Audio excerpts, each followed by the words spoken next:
ಅಥ ಅಷ್ಟಮೋऽಧ್ಯಾಯಃ. ಅರ್ಜುನ ಉವಾಚ ಕಿಂ ತದ್ಬ್ರಹ್ಮ ಕಿಮಧ್ಯಾತ್ಮಂ ಕಿಂ ಕರ್ಮ ಪುರುಷೋತ್ತಮ ಅಧಿಭೂತಂ ಚ ಕಿಂ ಪ್ರೋಕ್ತಂ ಅಧಿದೈವಂ ಕಿಮುಚ್ಯತೆ. ಅರ್ಜುನನು ಹೀಗೆ ಪ್ರಶ್ನಿಸಿದನು, ಪ್ರಭುವೇ, ಪರಮಪುರುಷನೇ, ಯಾವುದು ಬ್ರಹ್ಮನ್, ಯಾವುದು ಆತ್ಮ, ಕರ್ಮ ಯಾವುದು, ಈ ಐಹಿಕ ಅಭಿವ್ಯಕ್ತಿ ಯಾವುದು, ದೇವತೆಗಳು ಯಾರು? ದಯೆಯಿಟ್ಟು ಇದನ್ನು ನನಗೆ ವಿವರಿಸು. ಅಧಿಯಜ್ಞಃ ಕಥಂ ಕೋತ್ರ ದೇಹೇಸ್ಮಿನ್ ಮಧುಸೂದನ ಪ್ರಯಾಣ ಕಾಲೇ ಚ ಕಥಂ ಜ್ಞೇಯೋಸಿ ನಿಯತಾತ್ಮಭಿಃ.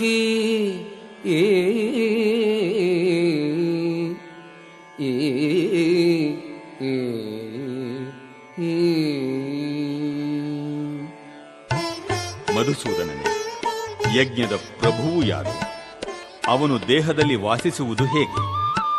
ಭಕ್ತಿ ಸೇವೆಯಲ್ಲಿ ತೊಡಗಿರುವವರು ಮರಣಕಾಲದಲ್ಲಿ ನಿನ್ನನ್ನು ತಿಳಿಯುವುದು ಹೇಗೆ? ಶ್ರೀ ಭಗವಾನುವಾಚ ಅಕ್ಷರಂ ಬ್ರಹ್ಮ ಪರಮಂ ಸ್ವಭಾವೋಧ್ಯಾತ್ಮಂ ಉಚ್ಯತೆ ಭೂತಭಾವೋದ್ಭವಕರೋ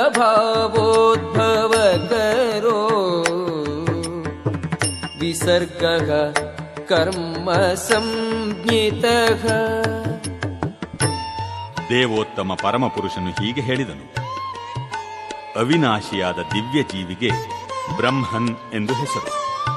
ಅವನ ನಿತ್ಯ ಸ್ವಭಾವವನ್ನು ಅಧ್ಯಾತ್ಮ ಅಥವಾ ಆತ್ಮ ಎಂದು ಕರೆಯುತ್ತಾರೆ. ಜೀವಿಗಳ ಭೌತಿಕ ಶರೀರಗಳ ಬೆಳವಣಿಗೆಗೆ ಸಂಬಂಧಿಸಿದ ಕ್ರಿಯೆಗೆ ಕರ್ಮ ಎಂದು ಹೆಸರು. ಅಧಿಭೂತಂ ಕ್ಷರೋ ಭಾವಃ ಪುರುಷಶ್ಚಾಧಿದೈವತಂ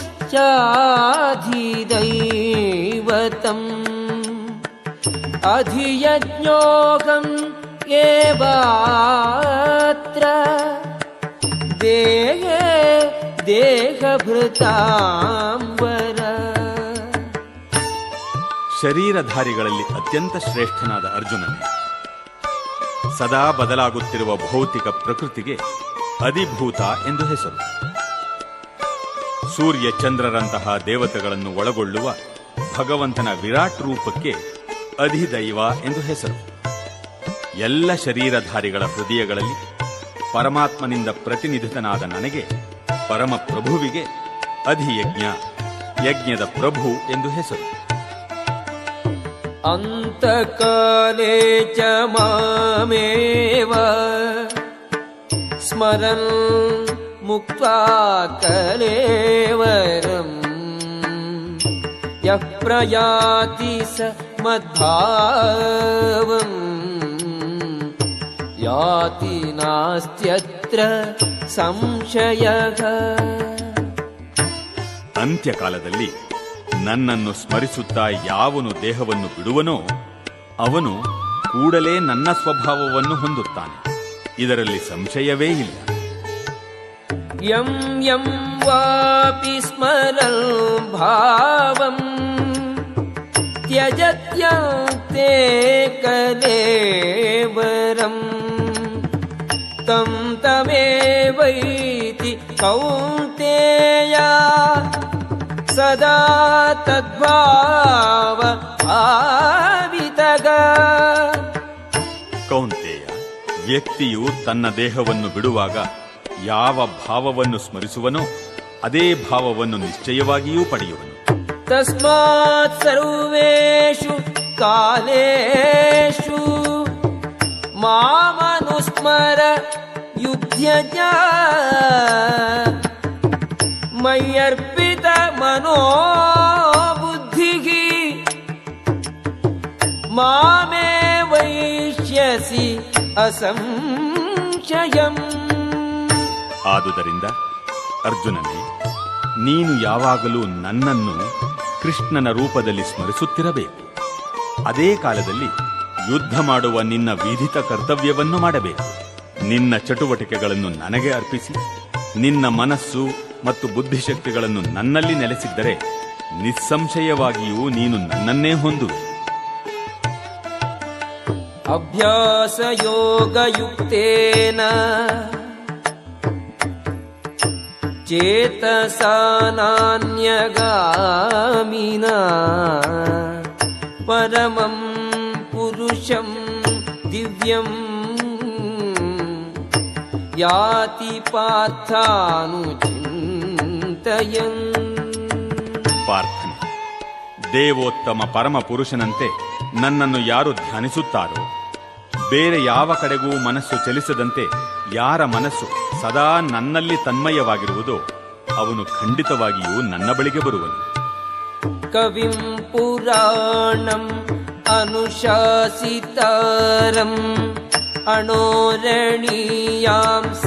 ಅನುಸ್ಮರೇದ್ಯಃ ಸರ್ವಸ್ಯ ಧಾತಾರಂ ಅಚಿಂತ್ಯ ರೂಪಂ ಆದಿತ್ಯವರ್ಣಂ ತಮಸಃ ಪರಸ್ತಾತ್. ಪರಮ ಪುರುಷನು ಎಲ್ಲವನ್ನೂ ಬಲ್ಲವನು, ಅತಿ ಪುರಾತನನು, ನಿಯಂತ್ರಕನು, ಅತ್ಯಂತ ಸಣ್ಣದಕ್ಕಿಂತ ಸಣ್ಣಗಿರುವವನು, ಎಲ್ಲವನ್ನೂ ಪಾಲಿಸುವವನು, ಎಲ್ಲ ಐಹಿಕ ಕಲ್ಪನೆಯನ್ನು ಮೀರಿದವನು, ಚಿಂತನೆಯನ್ನು ಮೀರಿದವನು ಮತ್ತು ಸದಾ ಒಬ್ಬ ಪುರುಷನು ಎಂದು ನಾವು ಧ್ಯಾನಿಸಬೇಕು. ಅವನು ಸೂರ್ಯನಂತೆ ಪ್ರಕಾಶಿಸುವವನು ಮತ್ತು ದಿವ್ಯನಾಗಿದ್ದು ಈ ಐಹಿಕ ಪ್ರಕೃತಿಗೆ ಅತೀತನಾಗಿರುವವನು. ಪ್ರಯಾಣ ಕಾಲೇ ಮನಸಾಚಲೇನ ಭಕ್ತ್ಯಾ ಯುಕ್ತೋ ಯೋಗ ಬಲೇನ ಚೈವ ಭ್ರುವೋರ್ಮಧ್ಯೆ ಪ್ರಾಣಮಾವೇಶ್ಯ ಸಮ್ಯಕ್ ಸತಂ ಪರಂ ಪುರುಷಮುಪೈತಿ ದಿವ್ಯಂ. ಮರಣಕಾಲದಲ್ಲಿ ತನ್ನ ಪ್ರಾಣವಾಯುವನ್ನು ಹುಬ್ಬುಗಳ ನಡುವೆ ನಿಲ್ಲಿಸಿ ಯೋಗಶಕ್ತಿಯಿಂದ, ನಿಶ್ಚಲ ಮನಸ್ಸಿನಿಂದ, ನಿಶ್ಚಲ ಭಕ್ತಿಯಿಂದ ಪರಮ ಪ್ರಭುವನ್ನು ಸ್ಮರಿಸುವುದರಲ್ಲಿ ತೊಡಗುವವನು ನಿಶ್ಚಯವಾಗಿಯೂ ದೇವೋತ್ತಮ ಪರಮ ಪುರುಷನನ್ನು ಹೊಂದುವನು. ಯದಕ್ಷರಂ ವೇದವಿದೋ ವದಂತಿ ವಿಶಂತಿ ಯದ್ಯತಯೋ ವೀತರಾಗಾಃ ಯದಿಚ್ಛಂತೋ ಬ್ರಹ್ಮಚರ್ಯಂ ಚರಂತಿ ತತ್ತೇ ಪದಂ ಸಂಗ್ರಹೇಣ ಪ್ರವಕ್ಷ್ಯೇ. ವೇದಗಳಲ್ಲಿ ಪಾರಂಗತರು, ಓಂಕಾರವನ್ನು ಜಪಿಸುವವರು ಮತ್ತು ಸನ್ಯಾಸದಲ್ಲಿ ಮಹಾಯತಿಗಳಾದವರು ಬ್ರಹ್ಮನ್ನನ್ನು ಸೇರುತ್ತಾರೆ. ಇಂತಹ ಪರಿಪೂರ್ಣತೆಯನ್ನು ಬಯಸಿ ಮನುಷ್ಯನು ಬ್ರಹ್ಮಚರ್ಯವನ್ನು ಆಚರಿಸುತ್ತಾನೆ. ಮೋಕ್ಷವನ್ನು ಪಡೆಯಬಹುದಾದ ಈ ಪ್ರಕ್ರಿಯೆಯನ್ನು ನಾನು ನಿನಗೆ ಈಗ ಸಂಗ್ರಹವಾಗಿ ವಿವರಿಸುವೆನು. ಸರ್ವದ್ವಾರಾಣಿ ಸಂಯಮ್ಯ ಮನೋ ಹೃದಿ ನಿರುಧ್ಯ ಚ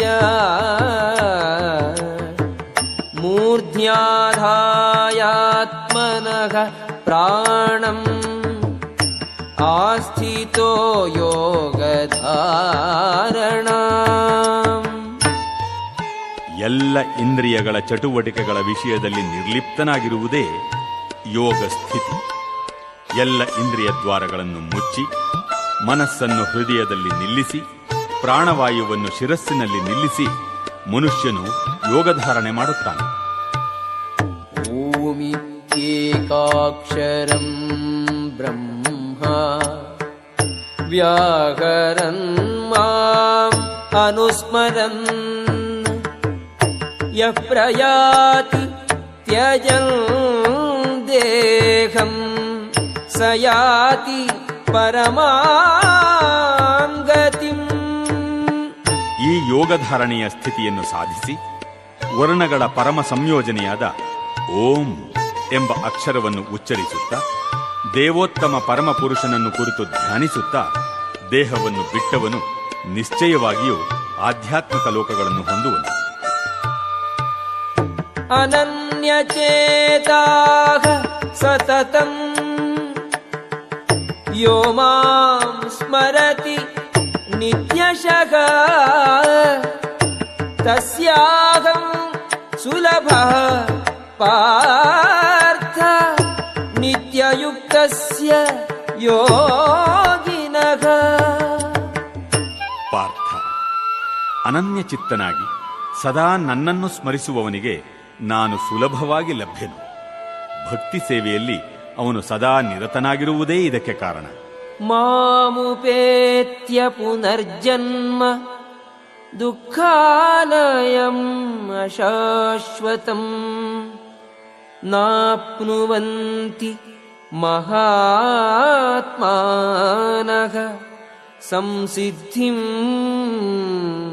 ಪರಮಾಂ ಗತಾಃ.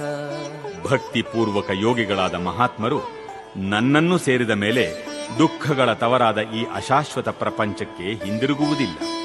ಏಕೆಂದರೆ ಅವರು ಅತ್ಯುನ್ನತ ಪರಿಪೂರ್ಣತೆಯನ್ನು ಸಾಧಿಸಿದ್ದಾರೆ. ಆ ಬ್ರಹ್ಮ ಭುವನಾಲೋಕಾಃ ಪುನರಾವರ್ತಿನೋರ್ಜುನ ಮಾಮುಪೇತ್ಯ ತು ಕೌಂತೇಯ ಪುನರ್ಜನ್ಮ ನ ವಿದ್ಯತೆ. ಐಹಿಕ ಜಗತ್ತಿನ ಅತ್ಯುನ್ನತ ಲೋಕದಿಂದ ಅತಿ ಕೆಳಗಿನ ಲೋಕದವರೆಗೆ ಎಲ್ಲ ಲೋಕಗಳು ದುಃಖದ ಆವಾಸಗಳೇ. ಇವುಗಳಲ್ಲಿ ಜನನ ಮರಣಗಳು ಮತ್ತೆ ಮತ್ತೆ ಆಗುತ್ತವೆ. ಆದರೆ ಕೌಂತೇಯ, ನನ್ನ ನಿವಾಸವನ್ನು ಸೇರಿದವನಿಗೆ ಪುನರ್ಜನ್ಮವಿಲ್ಲ. ಸಹಸ್ರಯುಗ ಪರ್ಯಂತಂ ಅಹರ್ಯದ್ ಬ್ರಹ್ಮಣೋ ವಿದುಃ ರಾತ್ರಿಂ ಯುಗ ಸಹಸ್ರಾಂತಾಂ ತೇ ಹೋರಾತ್ರವಿದೋ ಜನಾಃ. ಮನುಷ್ಯರ ಲೆಕ್ಕದ ಪ್ರಕಾರ 1,000 ಯುಗಗಳು ಸೇರಿ ಬ್ರಹ್ಮನ ಒಂದು ದಿನ. ಅವನ ರಾತ್ರಿಗೂ ಇಷ್ಟೇ ಅವಧಿ. ಅವ್ಯಕ್ತಾದ್ವ್ಯಕ್ತಯಃ ಸರ್ವಾಃ ಪ್ರಭವಂತಿ ಅಹರಾಗಮೇ ರಾತ್ರ್ಯಾಗಮೇ ಪ್ರಲೀಯಂತೆ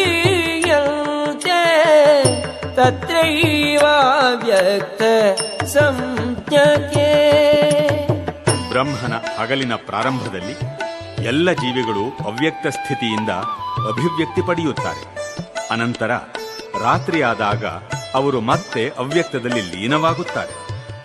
ಭೂತಗ್ರಾಮಃ ಸ ಏವಾಯಂ ಭೂತ್ವಾ ಭೂತ್ವಾ ಪ್ರಲೀಯತೆ ರಾತ್ರ್ಯಾಗಮೇ ಅವಶಃ ಪಾರ್ಥ ಪ್ರಭವತಿ ಅಹರಾಗಮೇ. ಮತ್ತೆ ಮತ್ತೆ ಬ್ರಹ್ಮನಿಗೆ ಹಗಲಾದಾಗ ಈ ಎಲ್ಲ ಜೀವಿಗಳು ಮತ್ತೆ ಹುಟ್ಟುತ್ತವೆ. ಬ್ರಹ್ಮನಿಗೆ ರಾತ್ರಿಯಾದಾಗ ಅವೆಲ್ಲ ನಿಸ್ಸಹಾಯಕವಾಗಿ ನಾಶವಾಗುತ್ತವೆ. ಪರಗ ತಸ್ಮಾತ್ತು ಭಾವೋನ್ಯೋ ಅವ್ಯಕ್ತೋ ವ್ಯಕ್ತ ಸನಾತನಃ ಯಸ್ಸ ಸರ್ವೇಷು ಭೂತೇಷು ನಶ್ಯತ್ಸು ನ ವಿನಶ್ಯತಿ. ಆದರೆ ಇನ್ನೊಂದು ಅವ್ಯಕ್ತವಾದ ಪ್ರಕೃತಿ ಇದೆ. ಅದು ನಿತ್ಯವಾದದ್ದು ಮತ್ತು ಈ ವ್ಯಕ್ತ ಮತ್ತು ಅವ್ಯಕ್ತ ಜಡವಸ್ತುವನ್ನು ಮೀರಿದ್ದು. ಅದು ಪರಮೋನ್ನತವಾದದ್ದು ಮತ್ತು ಎಂದೂ ನಾಶವಾಗುವುದಿಲ್ಲ. ಈ ಜಗತ್ತಿನಲ್ಲಿರುವ ಎಲ್ಲವೂ ನಾಶವಾದಾಗ ಆ ಭಾಗವು ಇದ್ದಂತೆಯೇ ಇರುತ್ತದೆ. ಅವ್ಯಕ್ತೋಕ್ಷರ ಇತ್ಯುಕ್ತಃ ತಮಾಹುಃ ಪರಮಾಂ ಗತಿಂ ಯಂ ಪ್ರಾಪ್ಯ ನ ನಿವರ್ತಂತೆ ತಥಾಮ ಪರಮಂ ಮಮ. ಯಾವುದನ್ನು ವೇದಾಂತಿಗಳು ಅವ್ಯಕ್ತ ಮತ್ತು ಅಕ್ಷರ ಚ್ಯುತಿರಹಿತ ಎಂದು ವರ್ಣಿಸುತ್ತಾರೋ, ಯಾವುದನ್ನು ಪರಮಗತಿ ಎಂದು ತಿಳಿಯುತ್ತಾರೋ ಯಾವ ಸ್ಥಾನವನ್ನು ಒಮ್ಮೆ ಸೇರಿದರೆ ಮನುಷ್ಯನು ಎಂದೂ ಹಿಂದಿರುಗುವುದಿಲ್ಲವೋ ಅದು ನನ್ನ ಪರಮ ನಿವಾಸ.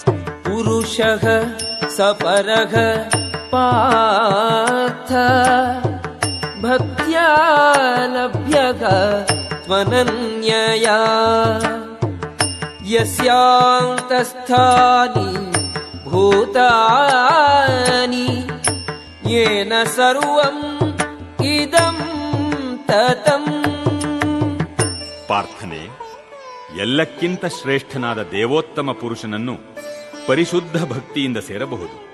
ತನ್ನ ನಿವಾಸದಲ್ಲಿದ್ದರೂ ಆತನು ಸರ್ವಾಂತರ್ಯಾಮಿ ಮತ್ತು ಎಲ್ಲ ವಸ್ತುಗಳೂ ಅವನ ಒಳಗೇ ಇವೆ.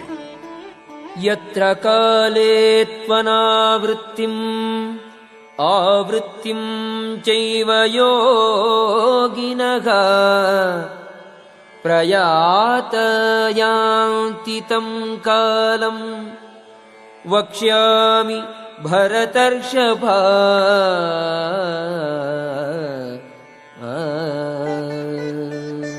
ಭರತ ವಂಶದಲ್ಲಿ ಶ್ರೇಷ್ಠನಾದ ಅರ್ಜುನನೇ, ಯೋಗಿಯು ಈ ಜಗತ್ತನ್ನು ಯಾವ ಸಮಯದಲ್ಲಿ ಬಿಟ್ಟರೆ ಹಿಂದಕ್ಕೆ ಬರುತ್ತಾನೆ ಅಥವಾ ಬರುವುದಿಲ್ಲ ಎನ್ನುವುದನ್ನು ಈಗ ವಿವರಿಸುತ್ತೇನೆ. ಅಗ್ನಿಃ ಜ್ಯೋತಿಃ ಅಹಃ ಶುಕ್ಲಃ ಷಣ್ಮಾಸಾ ಉತ್ತರಾಯಣಂ ತತ್ರ ಪ್ರಯಾತ ಗಚ್ಚಂತಿ ಬ್ರಹ್ಮ ಬ್ರಹ್ಮವಿದೋ ಜನಾಃ. ಪರಬ್ರಹ್ಮನನ್ನು ಬಲ್ಲವರು ಅಗ್ನಿದೇವತೆಯ ಪ್ರಭಾವದ ಕಾಲದಲ್ಲಿ, ಬೆಳಕಿನಲ್ಲಿ, ಹಗಲು ಶುಭ ಕ್ಷಣದಲ್ಲಿ, ಶುಕ್ಲ ಪಕ್ಷದಲ್ಲಿ, ಉತ್ತರಾಯಣದ 6 ಮಾಸಗಳಲ್ಲಿ ಈ ಜಗತ್ತನ್ನು ಬಿಟ್ಟು ಪರಬ್ರಹ್ಮನನ್ನು ಸೇರುತ್ತಾರೆ. ಧೂಮೋ ರಾತ್ರಿಃ ತಥಾ ಕೃಷ್ಣಃ ಷಣ್ಮಾಸಾ ದಕ್ಷಿಣಾಯನಂ ತತ್ರ ಚಾಂದ್ರಮಸಂ ಜ್ಯೋತಿಃ ಯೋಗಿ ಪ್ರಾಪ್ಯ ನಿವರ್ತತೆ. ಧೂಮಕಾಲದಲ್ಲಿ, ರಾತ್ರಿಯಲ್ಲಿ, ಕೃಷ್ಣ ಪಕ್ಷದಲ್ಲಿ, ದಕ್ಷಿಣಾಯನದ 6 ತಿಂಗಳಲ್ಲಿ ಮರಣ ಹೊಂದುವ ಯೋಗಿಯು ಚಂದ್ರಲೋಕವನ್ನು ಸೇರುತ್ತಾನೆ, ಆದರೆ ಮರಳಿ ಬರುತ್ತಾನೆ. ಶುಕ್ಲ ಕೃಷ್ಣೇ ಗತಿ ಖೇತೆ ಜಗತಃ ಶಾಶ್ವತೆ ಮತೆ ಏಕಯಾ ಯಾತಿ ಅನಾವೃತ್ತಿಂ ಅನ್ಯಯಾ ವರ್ತತೆ ಪುನಃ. ವೈದಿಕ ಅಭಿಪ್ರಾಯದಂತೆ ಈ ಜಗತ್ತನ್ನು ಬಿಡಲು 2 ರೀತಿಗಳಿವೆ. ಒಂದು ಬೆಳಕಿನಲ್ಲಿ, ಎರಡನೆಯದು ಕತ್ತಲಿನಲ್ಲಿ. ಬೆಳಕಿನಲ್ಲಿ ನಿರ್ಗಮಿಸಿದವನು ಹಿಂದಕ್ಕೆ ಬರುವುದಿಲ್ಲ, ಆದರೆ ಕತ್ತಲೆಯಲ್ಲಿ ನಿರ್ಗಮಿಸಿದವನು ಹಿಂದಕ್ಕೆ ಬರುತ್ತಾನೆ. ನೈತೆ ಶ್ರುತಿ ಪಾರ್ಥ ಜಾನನ್ ಯೋಗಿ ಮುಖ್ಯತಿ ಕಶ್ಚನ ತಸ್ಮಾತ್ ಸರ್ವೇಷು ಕಾಲೇಷು ಯೋಗಯುಕ್ತೋ ಭವಾರ್ಜುನ. ಅರ್ಜುನ, ಭಕ್ತರಿಗೆ ಈ 2 ಮಾರ್ಗಗಳು ತಿಳಿದಿದ್ದರೂ ಅವರು ಗೊಂದಲಕ್ಕೀಡಾಗುವುದಿಲ್ಲ. ಆದುದರಿಂದ ಸದಾ ಯೋಗಯುಕ್ತನಾಗಿರು. ವೇದೇಷು ಯಜ್ಞೇಷು ತಪಸ್ಸು ಚೈವ ದಾನೇಷು ಯತ್ ಪುಣ್ಯ ಫಲಂ ಪ್ರದಿಷ್ಟಂ ಅತ್ಯೇತಿ ತತ್ಸರ್ವಂ ಇದಂ ವಿದಿತ್ವಾ ಯೋಗಿ ಪರಂ ಸ್ಥಾನಂ ಉಪೈತಿ ಚಾದ್ಯಂ. ಭಕ್ತಿಪೂರ್ವಕ ಸೇವೆಯ ಮಾರ್ಗವನ್ನು ಸ್ವೀಕರಿಸುವವನು ವೇದಾಧ್ಯಯನ, ಯಜ್ಞಗಳ ಆಚರಣೆ, ದಾನ ಮಾಡುವುದು ಅಥವಾ ತಾತ್ವಿಕ ಮತ್ತು ಕಾಮ್ಯ ಕರ್ಮಗಳಿಂದ ಬರುವ ಫಲಗಳನ್ನು ಕಳೆದುಕೊಳ್ಳಬೇಕಾಗಿಲ್ಲ. ಭಕ್ತಿ ಸೇವೆ ಮಾಡಿದರೆ ಸಾಕು, ಆತನು ಇವೆಲ್ಲವನ್ನೂ ಪಡೆಯುತ್ತಾನೆ ಮತ್ತು ಕಡೆಯಲ್ಲಿ ಪರಮ ಶಾಶ್ವತ ನಿವಾಸವನ್ನು ಸೇರುತ್ತಾನೆ. ಓಂ ತತ್ಸದಿತಿ ಶ್ರೀಮದ್ಭಗವದ್ಗೀತಾಸು ಉಪನಿಷತ್ಸು ಬ್ರಹ್ಮವಿದ್ಯಾಯಾಂ ಯೋಗಶಾಸ್ತ್ರೇ ಶ್ರೀಕೃಷ್ಣಾರ್ಜುನ ಸಂವಾದೇ ಅಕ್ಷರ ಬ್ರಹ್ಮಯೋಗೋ ನಾಮ ಅಷ್ಟಮೋಧ್ಯಾಯಃ.